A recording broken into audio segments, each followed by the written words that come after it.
The cold wind whipped across the empty road, carrying with it the faint glow of Christmas lights from distant shops.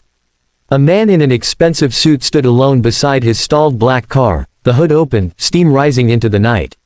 He looked powerful, yet heartbreakingly lost. And that is exactly where our story begins, right here, on this quiet road, where a billionaire CEO, broken and alone on Christmas Eve, meets a tiny girl who will change everything. If this opening already pulls you in, don't forget to like this video and subscribe, because the ending will leave your heart trembling. The man was Jonathan Hale, the youngest CEO in the city's history, feared in boardrooms, admired in the headlines. But tonight, for the first time in years, he had no cameras, no assistants, no admirers, just silence. His company had hit a scandal that morning. His shareholders had turned on him. And worse, it was the 10th Christmas he would spend without the family he had lost in an accident. The success he built couldn't fill the empty chair at his table. He leaned on the car, sinking to the ground, his hands covering his face. Tears, real, painful, defeated, ran down the cheeks of a man who had never shown weakness. A soft voice broke the silence. "Mister, are you crying?" Jonathan froze. He looked up. Standing a few steps away was a little girl, maybe 7, wrapped in a thin pink jacket, holding a paper bag of bread. Her boots were worn, her hair messy from the cold wind. She wasn't scared of him. In fact, she stepped closer. "It's okay," she whispered, almost like a secret.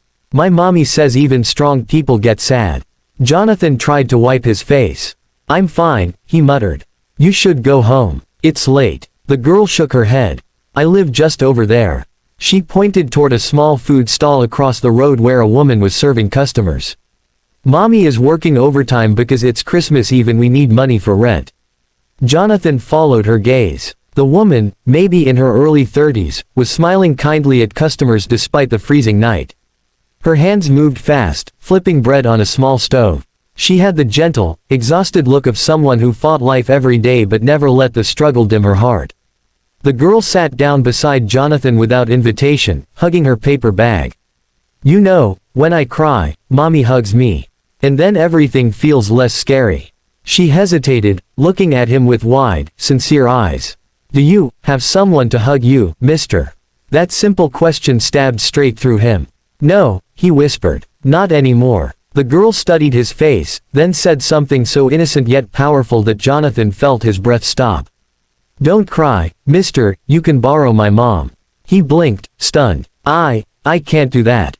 She nodded firmly. "Of course you can. Mommy helps everyone. She says kindness is free." Then she popped up, grabbed his hand with her tiny cold fingers, and tugged. "Come on." He let himself be pulled. Something inside him, something buried and aching, wanted to follow. The food stall smelled like warm bread, spices, and memories of better days. The woman looked up as her daughter ran to her. "Mommy, this man is sad. Can we help him?" The mother's eyes softened immediately.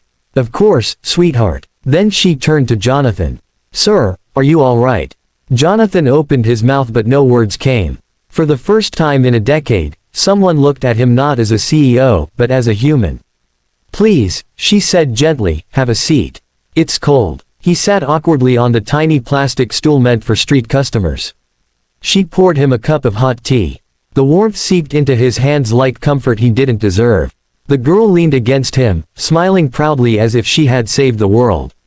The mother prepared a fresh piece of bread for him and placed it on a plate. "This one is on the house. Christmas kindness," she said. Jonathan stared at the meal.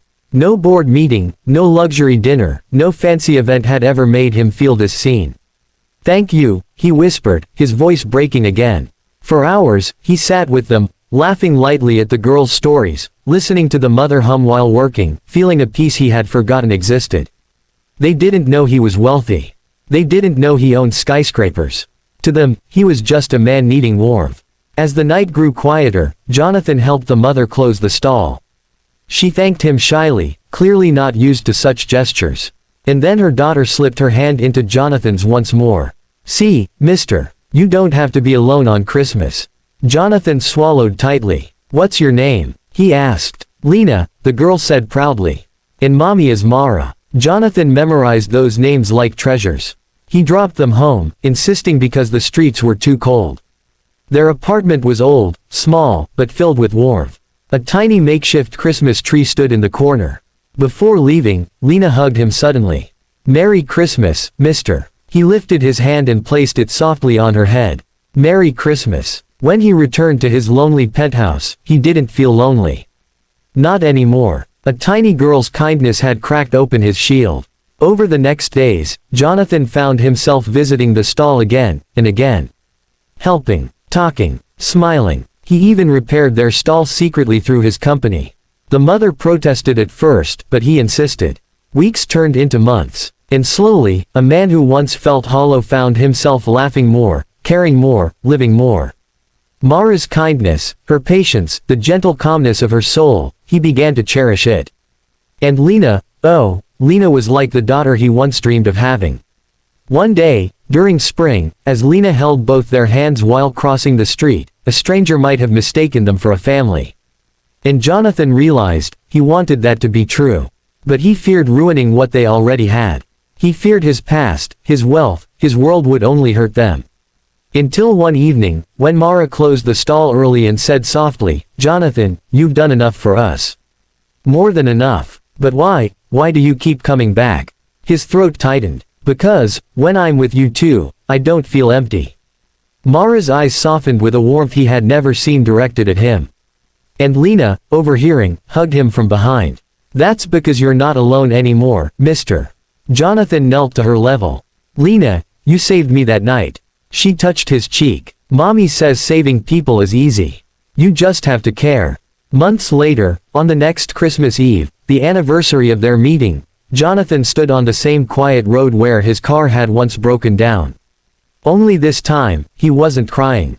He was waiting. And when he saw Mara and Lena walking toward him, bundled in warm clothes he gifted them, he felt the kind of joy he thought he would never feel again.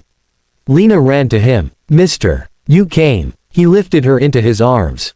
"Of course. I promised I wouldn't spend Christmas alone ever again." Mara approached, smiling. "Jonathan, thank you for giving us hope this year." He shook his head. "No, you gave me life." The snow began to fall gently around them, shimmering under streetlights. And for the first time in years, Jonathan felt like he was exactly where he belonged.